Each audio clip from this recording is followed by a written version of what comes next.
안녕하세요. 축구 전문 기자 한준입니다. 토트넘 스퍼가 엔지 포스테코글루 감독을 확실하게 밀어주고 있습니다. 2024년 1월 이적 시장의 문이 열림과 동시에 손흥민 선수의 아시안컵 차출 공백을 대체하기 위한 독일 대표 공격수 티모 베르너 영입을 확정지었는데요. 공식 발표만 남은 가운데 모든 협의가 끝났고 완전 영입 옵션도 굉장히 저렴한 가격으로 형성하면서 성공적인 영입을 했다라는 평가를 받고 있습니다. 이어 센터백과 중앙 미드필더 영입도 가속화하고 있는데요. 특히 독일 대표 공격수인 티모 베르너, 분명히 첼시 시절에 아쉬웠던 모습들, 빅찬 스미스의 상징과 같은 조롱을 받는 상황이 되긴 했었지만 이 선수가 포스테코글루 감독 체제에서는 잘 통할 수 있다, 잠재력을 극대화할 수 있다, 무엇보다 베르너가 옴으로써 손흥민 선수가 다시 최전방에서 골을 노릴 수 있는 역할, 득점왕에 도전할 수 있는 몰아주기가 가능하고 체력 부담, 압박 부담까지 덜어줄 수 있다라는 기대감이 커지고 있습니다. 세계적인 스포츠 웹진 디 애슬레틱에서 베르너의 영입이 확실시되고 있다라며 세부 계약 사항을 독점 보도했고요. 이어서 베르너가 포스테코글루 감독의 축구에 잘 맞을 수 있다라는 분석 내용까지 최신 토트넘의 상황들 총정리해드리고 해석해드리도록 하겠습니다. 디 애슬레틱이 독점 보도와 독점 분석을 공개했습니다. 토트넘이 베르너 영입 협상을 마무리했고 추가 옵션 조항까지 독점적으로 공개했고요. 포스테코글루 감독의 축구 엔지볼이 티모 베르너의 포텐셜을 잠금 해제, 언록할 수 있다라는 컬럼까지 소개했습니다. 먼저 현재 전 세계적인 1티어로 꼽히고 있는 이적 시장 전문가 데이비드 온스테인 기자가 디 애슬레틱에 게재한 베르너의 토트넘 이적 완료 보도부터 살펴보겠습니다. 토트넘이 라이프치히 공격수 티모 베르너의 임대 계약에 합의했습니다. 디 애슬레틱은 첼시에서 뛰었던 베르너가 2023-2024 시즌이 끝날 때까지 프리미어리그로 돌아오는 것에 대해 양 구단이 협의 중이라고 보도한 바 있는데요. 현재 1,500만 유로 약 215억 원에서 2,000만 유로 약 287억 원에 이르는 것으로 추정되는 완전 영입 옵션이 포함된 임대 계약에 합의했습니다. 즉 협상은 이제 끝났고 사인 후 발표만 남았다라고 볼 수 있는데요. 토트넘은 남은 시즌 동안 베르노의 연봉 전액, 즉 1,000만 유로 중 절반이라고 할 수 있는 500만 유로 가량이겠죠. 이 금액을 모두 이제 부담할 예정입니다. 27살인 베르너는 가능한 한 빨리 메디컬 테스트를 받을 예정이라고 했는데 사인은 항상 메디컬 테스트가 끝난 이후에 진행되니까 메디컬 테스트를 토트넘의 호스퍼웨이에 와서 받고 사진 찍고 사인하고 공식 발표가 곧 이루어질 것으로 보입니다. 맨체스터 유나이티드도 베르너를 주시했지만 이제 그는 엔지 포스테코글루 감독의 토트넘과 함께할 준비가 되어 있습니다. 라이프치히는 지난 토요일에 베르너가 이적 협상으로 인해 장크트 갈렌과의 친선 경기에 결장할 것이라고 공개적으로 밝히기도 했습니다. 베르너는 지난 2020년 4,750만 파운드의 이적료로 라이프치히를 떠나서 첼시로 이적했지만 분데스리가 시절에서 보여줬던 득점력을 프리미어리그에서는 재현하지 못했고 런던 서부에 위치한 첼시에서 주전 자리를 차지하기 위해선 고전해야 했습니다. 프리미어리그에서의 마지막 시즌 단 15경기에 출전하는데 그친 후 2022년 여름에 라이프치히로 복귀했습니다. 베르너는 올 시즌 현재까지 라이프치히에서 14경기에 출전해 2골 2도움을 기록했습니다.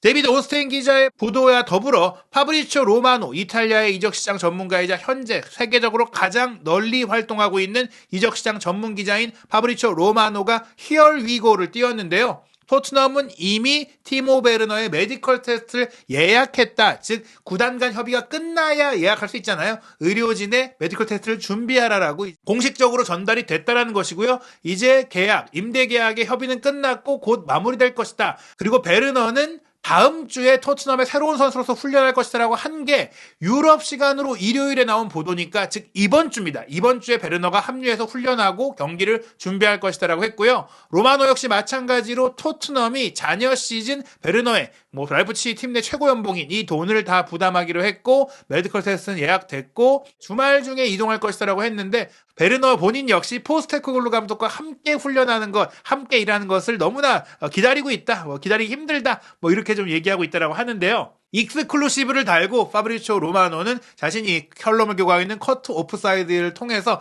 맨유를 제치고 토트넘을 가게 된 이유에 대한 비화를 소개했는데 독점 정보로 들어가 있고요. 히얼 위고를 띄우면서 이제 모든 협상이 끝났다라고 다시 한번 쐐기를 박았습니다. 디 애슬레틱에서는 토트넘 담당 기자인 잭 핏브룩 기자가 과연 NG볼이 베르너의 잠재력을 폭발시킬 수 있을까, 터뜨릴 수 있을까를 분석한 컬럼을 소개했는데요. 이 내용을 통해서 베르너가 오는 것이 손흥민 선수가 없는 기간의 대안일 뿐 아니라 손흥민 선수가 돌아온 이후에도 손흥민 선수와 함께 뛰면서 손흥민 선수의 능력과 득점력을 극대화할 수 있는 자원이라는 전망을 할 수 있도록 합니다. NG볼이 티모 베르너의 잠재력을 끌어낼 수 있을까요? 우리가 한번 알아봤습니다.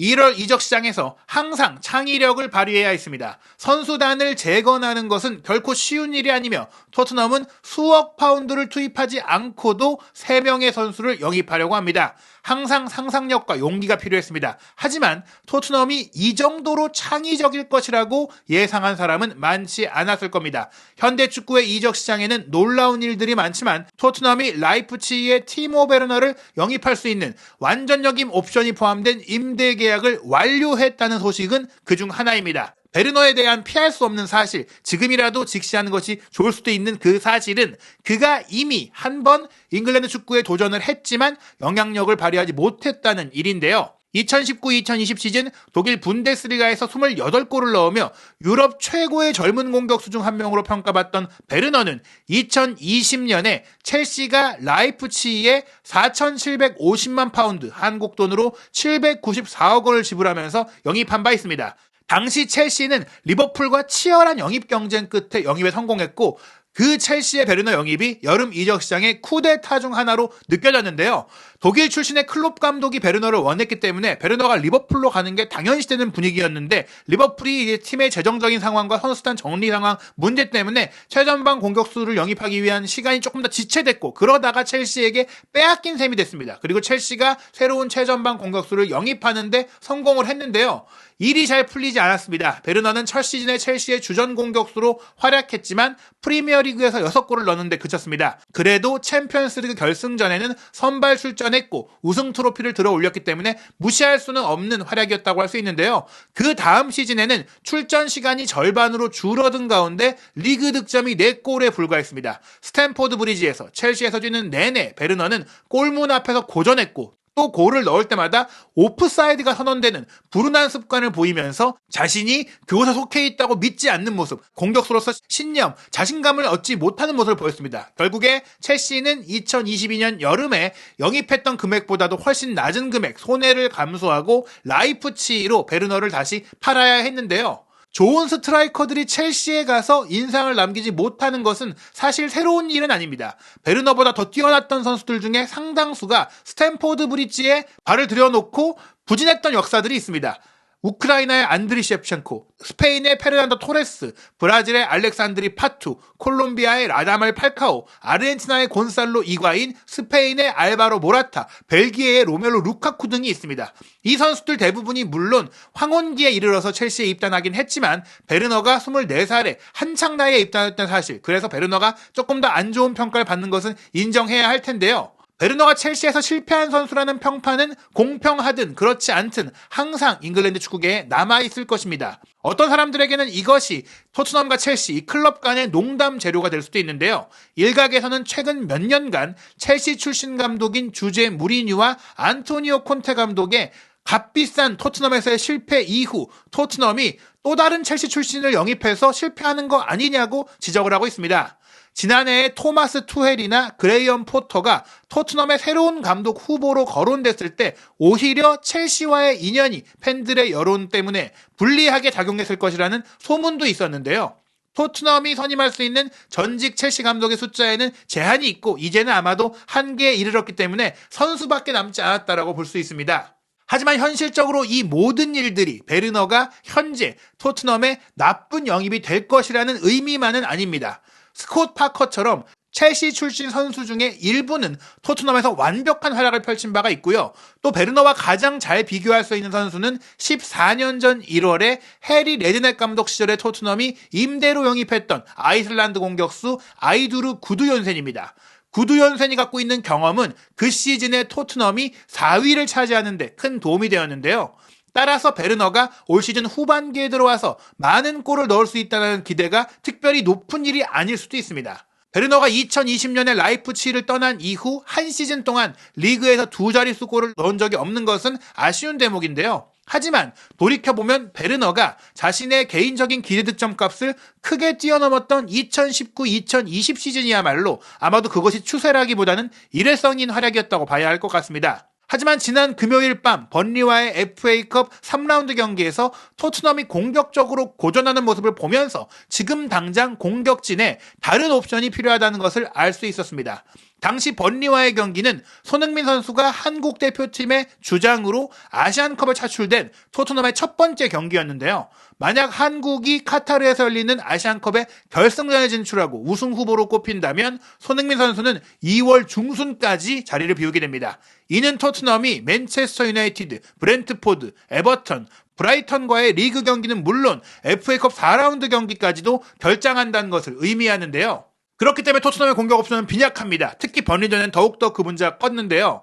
히샬리송이 좋은 컨디션을 유지해왔지만 금요일 밤 번리전에는 최상의 컨디션을 보여주지 못했습니다. 브레넌 존스는 최근 11경기 연속 선발 출전을 하면서 토트넘과의 계약 당시 예상했던 것보다 더 많은 경기를 출전하면서 힘들어하고 있습니다. 데안 쿨루셉스키도 부상자들로 인해 미드필더로 출전을 해야 했고요. 이반 페리시치가 심각한 무릎 부상에서 회복 중이고 마노루 솔로몬도 부상으로 빠져있는 상황입니다. 지난 금요일 토트넘은 번리의 백포라인의 뒷공간을 공략하는 데 있어서 고전했고요. 토트넘은 정확히 그 일을 할 수 있는 경험 있는 선수가 필요한 팀으로 보였습니다. 그리고 그 선수가 바로 베르너라는 것인데요. 뒷공간으로 달려들어가는 베르너의 공격 스타일은 엔지 포스테코글루 감독이 원하는 토트넘의 플레이 방식에 잘 맞춰져 있습니다. 최전방에서의 압박 능력도 마찬가지입니다. 베르너가 토트넘 공격의 주축 선수로까지 나서지 않더라도 특히 지금처럼 어려운 시기에 공격 라인의 뎁스와 새로운 옵션을 제공할 수 있습니다. 최전방 3톱의 왼쪽이나 중앙에서 플레이하는 것을 볼 수 있을 겁니다. 이는 히샬리송과 존슨의 부담을 조금이나마 덜어줄 수 있고 그것 자체로도 좋은 일이 될 텐데요. 베르너 본인에게도 역시 새로운 환경, 유로 2024를 앞두고 출전 기회를 가질 수 있고 또 새로운 감독 밑에서 일할 수 있는 기회를 얻는 것입니다. 특히 포스테코글루 감독이라면 베르너에게 딱 맞는 감독일 수도 있습니다. 포스테코글루 감독이 베르너로 하여금 자신을 스스로를 다시 믿을 수 있도록 도와주고 상대 수비 뒷공간을 파고드는 예리한 돌파, 골문 앞에서의 자신감까지 더해줄 수 있다면 베르너와 토트넘, 포스테코글루 감독 양측 모두에게 이익이 될 수 있는 거래가 될 수 있습니다. 토트넘 핫스퍼가 맨체스터 유나이티드와의 경기에는 베르너를 선발이든 교체로든 쓸 거라고 생각이 됩니다. 특히 번리와의 경기에서 구성됐던 존슨, 히샬리송, 클루세스키의 공격 라인은 꽤 많이 아쉬웠는데요. 저는 과감하게 베르너의 선발 출전도 가능하다고 생각을 하고요. 특히 맨유 수비 라인이 갖고 있는 속도의 문제점, 피지컬의 문제점, 그리고 맨유의 라인의 문제점들을 생각한다면 과감하게 빠르게 그리고 예상치 못한, 분석하지 못한 베르너가 나오는 게 더 위협적이다. 그리고 베르너 본인도 결정력에는 문제가 있기 때문에 베르너가 왼쪽에 서고 히샬리송이 최전방에 서고 쿠루세스키가 오른쪽에 배치될 가능성이 있는데 사실은 좀 더 파격적으로 쿠루세스키가 또 미드필드로 내려가서 로셀소와 함께 미드필드 라인을 형성하면서 히샬리송, 베르너, 존슨을 공격 수리톱으로 쓸 수도 있겠죠. 확실한 것은 베르너가 오면서 히샬리송에 부족한 저돌성과 속도와 뒷공간 공략 플레이가 가능하고 존슨에게 부족한 침착성과 노련한 연계 플레이가 베르너는 가능하다는 것이죠. 이 경기 전까지 드라구신까지 합류가 된다면 현재 벤 데이비스가 햄스트링 부상으로 이탈했고 로메로도 햄스트링 부상 중이기 때문에 판더펜의 센터백 파트너로 로얄이 아니라 드라구신까지 뛸 수 있다면 토트넘이 조금 더 좋은 전력으로 메뉴를 상대할 수 있고요. 또 손흥민 선수가 돌아온 이후에는 저는 개인적으로 다시 손흥민 선수가 최전방으로 가고 베르너가 왼쪽 공격수로 뛸 수 있다고 생각을 합니다. 히샬리송이 왼쪽, 손흥민 선수가 전방에 뛰었던 시즌 초반의 경기들도 있는데 히샬리송이 왼쪽에서 준수한 활약을 펼치긴 하지만 베르너가 굉장히 많이 뛰고 굉장히 빠르기 때문에 히샬리송보다 훨씬 더 압박을 잘해요. 침투도 좋죠. 이 선수가 오프사이드에 걸리는 문제들이 있긴 하지만 오히려 베르너의 침투를 미끼로 사용하면서 그쪽으로 수비가 몰리거나 오프사이드 트랩을 만들도록 유도하고 오히려 베르너가 아닌 손흥민 선수 쪽으로 패스를 하면서 손흥민 선수가 1대1 기회를 만들 수 있게 해주고 또 손흥민, 히샬리송, 베르너, 존슨 공격 라인 중에서 손흥민 선수의 결정력이 가장 좋기 때문에 손흥민 선수가 최전방에 뛸 가능성이 굉장히 큽니다. 그리고 베르너가 올 경우에는 아예 클루세스키를 후보로 빼고 베르너, 손흥민, 존슨으로도 3톱을 구성할 수 있어요. 엄청난 속도를 갖고 있는 3명의 선수를 동시에 쓰는 것만으로도 상대 수비를 더 흔들 수 있고 손흥민 선수의 템포를 더 살릴 수 있고 손흥민 선수에 대한 견제를 더 분산시킬 수 있다는 점에서 베르너가 온다면 클루세스키의 느린 플레이 그리고 히샬리송의 부족한 정밀성을 모두 커버하면서 손흥민 선수가 골을 넣는데 몰아주기 플레이가 가능하다. 베르너의 침투 컷백, 존슨의 침투 컷백, 베르너의 압박, 손흥민 선수의 전방 스프린트, 체력 부담까지 덜어줄 수 있기 때문에 때문에 베르너가 온다는 것은 베르너가 골을 넣지 못해도 손흥민 선수의 플레이를 최대화할 수 있고 손흥민 선수가 득점왕을 노릴 수 있게 손흥민 몰아주기 축구가 가능하다. 이 상황에서 메디슨까지 부상해서 돌아온다면 메디슨의 패스, 로셀소의 패스에 베르너, 손흥민, 존슨의 침투가 이어진다면 토트넘은 더욱더 화끈한 공격을 할 수 있는데요. 이를 위해서는 중앙 미드필더와 수비 라인의 뎁스 강화가 필요하죠. 현재 첼시의 갤러거 그리고 제노아의 드라구신 영입이 추진되고 있는데요.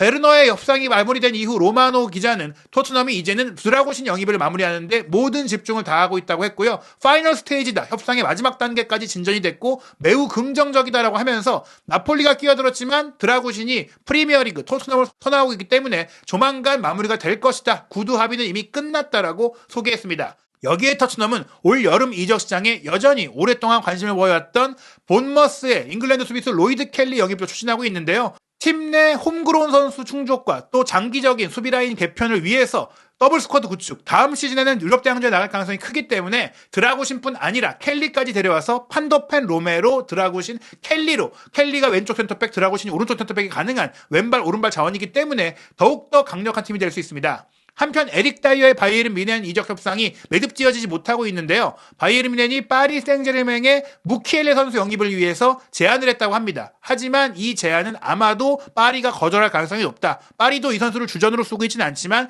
풀백과 센터백의 전천후 로테이션 자원으로 뎁스 문제에 있어서 필요하기 때문에 거절할 것이다라고 하니까요. 최종적으로 무키엘레 딜이 거절되면 다이어가 바이에른 뮌헨으로 이적할 것으로 예상이 됩니다. 그리고 토트넘은 리즈 유나이티드로 임대됐던 제드 스펜스가 감독과의 불합이 여러 가지 각종 문제들로 인해서 조기 복귀하게 됐는데요. 다만 포스테코글루 감독도 스펜스에게 출전 기회를 주기에는 자리가 없다 보니까 다른 팀으로 임대를 보낼 거라고 합니다. 오른쪽에 포로와 로얄이 확실하게 있는 상태이기 때문에 스펜스에겐 자리가 없는데요.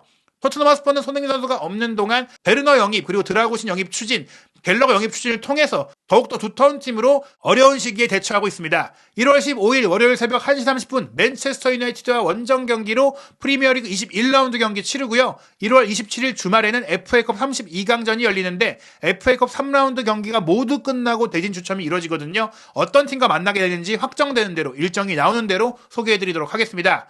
2월에는 토트넘이 브렌트포드와의 경기를 시작으로 에버턴, 브라이튼, 울버햄튼, 첼시와 경기를 치르게 되는데요. 손흥민 선수는 아시안컵에서 우승을 차지할 경우 2월 18일로 예정된 울브스와의 경기 그리고 2월 첼시와의 런던 더비는 출전할 수 있는 상황입니다. 한국 대표팀은 이라크와의 최종 평가전을 1대0으로 승리하면서 이제 아시안컵 첫 경기를 앞두고 있습니다. 아시안컵은 1월 13일 개최국 카타르의 경기로 개막하고요. 한국 대표팀은 1월 15일 월요일 밤 8시 30분 바레인과 2조 첫 경기, 1월 20일 토요일 밤 8시 30분 요르단과 두 번째 경기, 1월 25일 말레이시아와 세 번째 경기를 치릅니다. 한국 대표팀의 모든 경기는 TVN과 쿠팡 플레이를 통해 생중계로 보실 수 있습니다. 한준TV와 함께 손흥민 선수가 빠진 토트넘의 소식 그리고 손흥민 선수가 이끌어가는 아시안컵 우승 도전의 모든 이야기 확인하시기 바랍니다.